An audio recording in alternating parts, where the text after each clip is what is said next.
World cup की race अब पकड़ चुकी है पेस। वर्ल्ड कप की रेस अब पकड़ चुकी है पेस। फाइनल फोर में हर किसी को चाहिए प्लेस। फाइनल फोर में हर किसी को चाहिए प्लेस। देखते हैं ना कौन किसे करता है रिप्लेस। हेलो दोस्तों, स्वागत है आप सभी का फिर एक बार आप सबके अपने चाहते यूट्यूब चैनल पर। चैनल का नाम है प्रसन्ना चैनल। तो दोस्तों, चार बातें हर वीडियो में कहता हूँ मैं, और अगर आपने आज की चार बातें ठीक से सुनी है तो दोस्तों खुल्लम खुल्ला आपको पता चला होगा कि आज का विषय क्या है। दोस्तों, वर्ल्ड कप 2023 चल रहा है इंडिया में, और इससे बड़ा विषय क्या हो सकता है। और आपको एक और बात अभी मैं बता देता हूँ। न्यूजीलैंड का आज मुकाबला हुआ था साउथ अफ्रीका के खिलाफ। इसमें न्यूजीलैंड 190 रन से हार चुका है वो मुकाबला। तो इसका मतलब दोस्तों क्लियर है, 7 मैचेस में न्यूजीलैंड के 8 अंक है। अब 2 मैचेस न्यूजीलैंड के पेंडिंग है। इसके अगला वाला मैच न्यूजीलैंड का पाकिस्तान के खिलाफ है। जहाँ तक हम पाकिस्तान की बात करें तो पाकिस्तान ने पिछले मुकाबले में बांग्लादेश को हरा दिया है, और इसके बाद पाकिस्तान 5वें क्रमांक पर पहुंचा है। 6 गुण है पाकिस्तान के। अफ़गानिस्तान की बात करें तो अफ़गानिस्तान उससे थोड़ा नीचे है, लेकिन अफ़गानिस्तान के भी 6 गुण है और वो 6वें स्थान पर है। तो अब अगर न्यूजीलैंड अगला मुकाबला पाकिस्तान के खिलाफ हार जाता है तो हालांकि नेट रन रेट ये एक इम्पॉर्टेंट फैक्टर रहेगा न्यूजीलैंड और पाकिस्तान के क्वालिफिकेशन के लिए, लेकिन ऐसे हो सकता है कि पाकिस्तान फाइनल फोर में आ जाए। और अगर ऑस्ट्रेलिया अपने मुकाबले हार जाता है, बचे हुए 3 मुकाबले, क्योंकि वो भी 8 अंक पर है, तो उनका एक मुकाबला अफ़गानिस्तान के खिलाफ है। तो ऐसे मुश्किल लग रहा है कि अफ़गानिस्तान ऑस्ट्रेलिया को हराएगा। लेकिन दोस्तों, वर्ल्ड कप 2023 में ये सब होता आ रहा है। जैसे नेदरलैंड्स ने बांग्लादेश को हराया, या फिर साउथ अफ्रीका को हराया, अफ़गानिस्तान ने इंग्लैंड को हराया। तो ऐसे हो सकता है। तो पाकिस्तान और अफ़गानिस्तान अभी भी जगह बना सकते हैं फाइनल फोर में। जहाँ तक श्रीलंका की बात है, श्रीलंका उससे नीचे है। 4 गुण है श्रीलंका के 6 मैचेस में।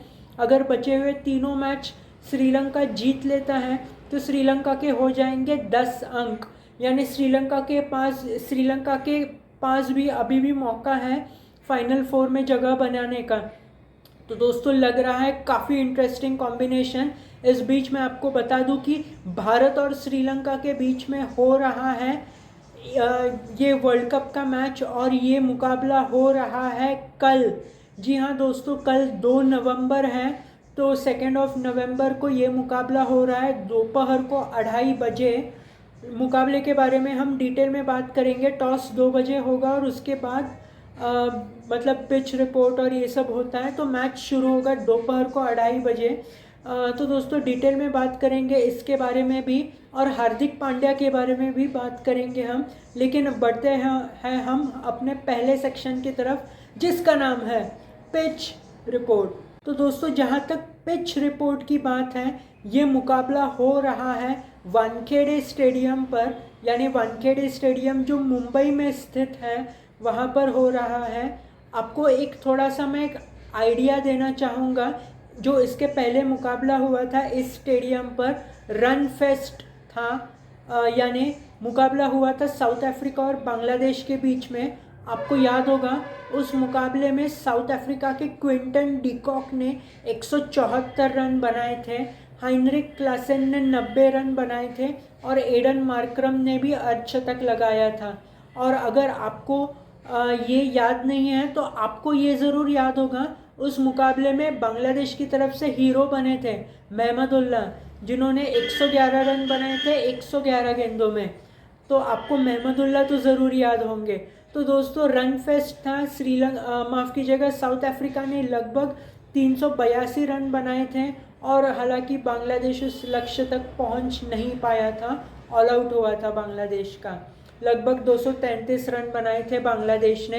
तो अब आपको एक आइडिया क्लियर आ गया होगा कि ये एक रन फेस्ट है, यानी रन बनेंगे इस पिच पर।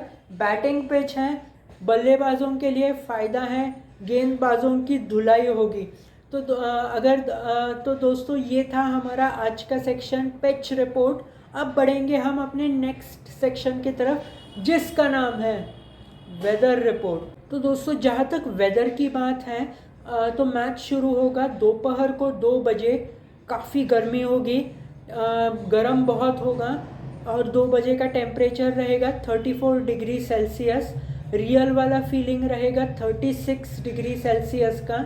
और फिर जैसे ही मैच प्रोग्रेस करता है, यानी टाइम आगे आगे चला जाता है, वैसे 33, 32, 30 ऐसे टेम्परेचर कम होता हुआ जाएगा और फिर रात को नॉर्मल हो जाएगा। लेकिन दिन में काफ़ी गर्मी होगी दोस्तों, प्लेयर्स को भी होगी और स्पेक्टेटर्स को भी होगी। तो दोस्तों ये था हमारा आज का वेदर अपडेट। अब दोस्तों बढ़ते हैं नेक्स्ट सेक्शन की तरफ, जिसका नाम है प्लेयर कॉम्बिनेशन। तो दोस्तों जहाँ तक प्लेयर कॉम्बिनेशन की बात है, सबसे पहले भारत की बात करते हैं।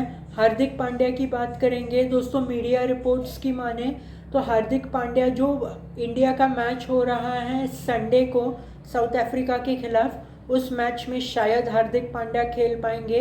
लेकिन ये जो मुकाबला हो रहा है 2 नवंबर को, यानी कल के दिन श्रीलंका के खिलाफ, तो हार्दिक पांड्या की अवेलेबिलिटी नहीं है, यानी हार्दिक पांड्या नहीं खेलेंगे।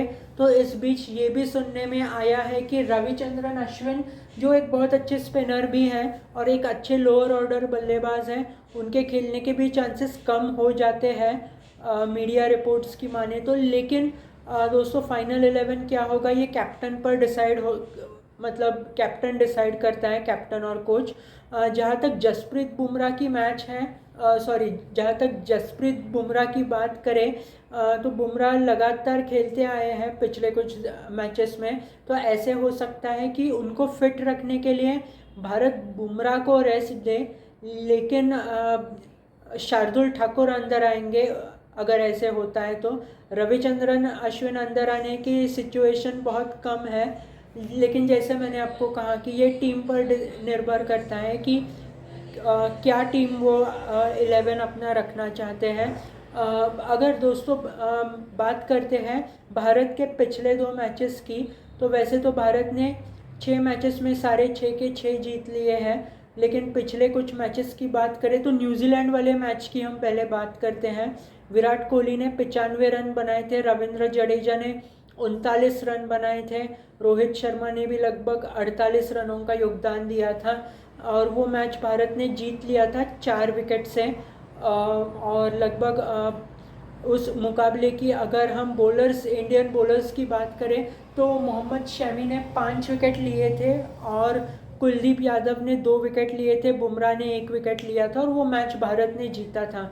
अगर हम पिछले मुकाबले की बात करें, इंग्लैंड के खिलाफ भारत ने 100 रनों से जीत हासिल कर ली थी। उस मैच में फिर एक बार मोहम्मद शमी ने अपना प्रेजेंस जो है वो फील कराया, 4 विकेट्स लिए उन्होंने, और जसप्रीत बुमराह ने भी 3 विकेट्स लिए थे।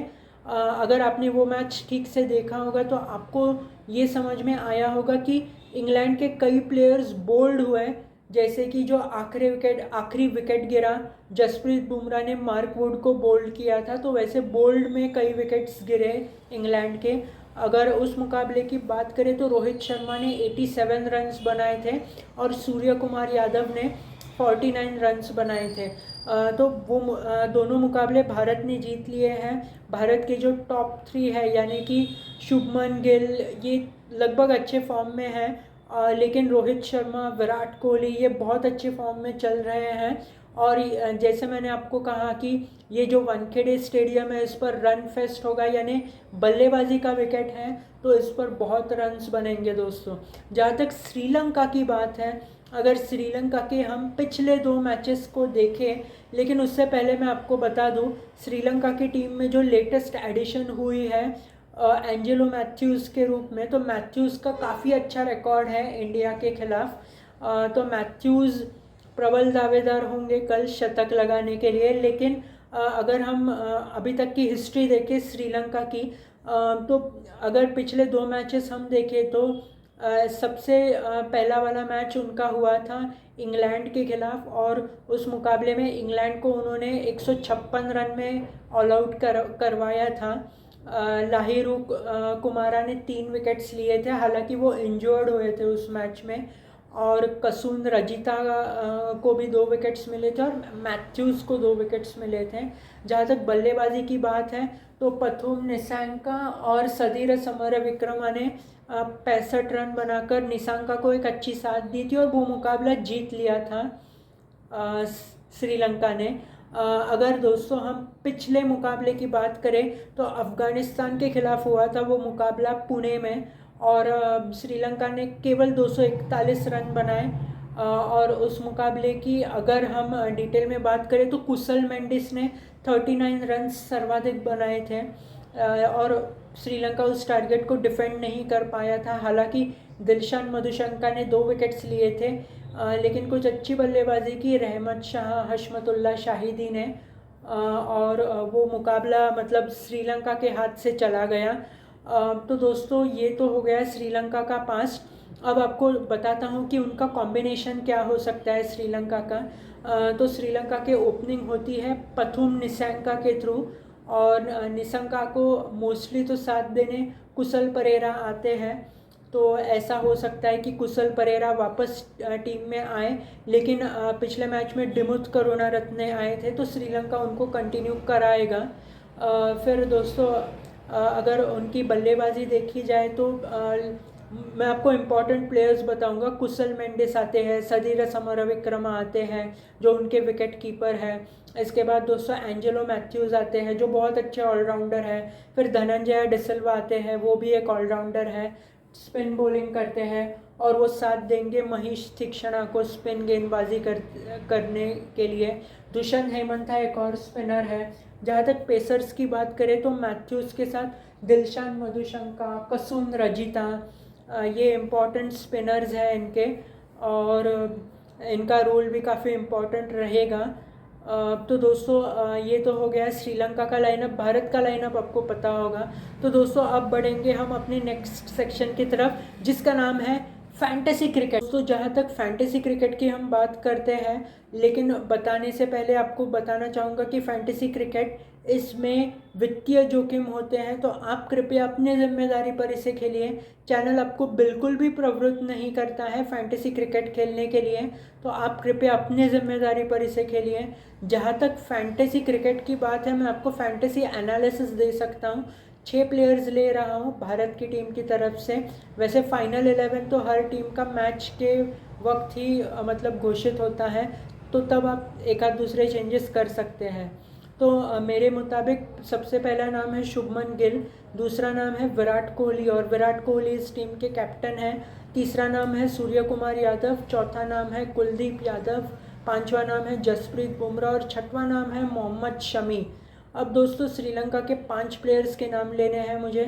सबसे पहला नाम आता है कुशल मेंडिस, और मेंडिस इस टीम के वाइस कैप्टन है। दूसरा नाम आता है इस टीम में चारिता सलंका। तीसरा नाम है एंजेलो मैथ्यूज़। इसमें चौथा नाम आता है दिलशान मधुशंका, और पांचवा नाम है महेश तीक्षणा। तो ये तो हो गई मेरी फैंटेसी टीम जिसमें मैंने कैप्टन विराट कोहली को लगाया और वाइस कैप्टन लगाया कुशल मेंडिस को।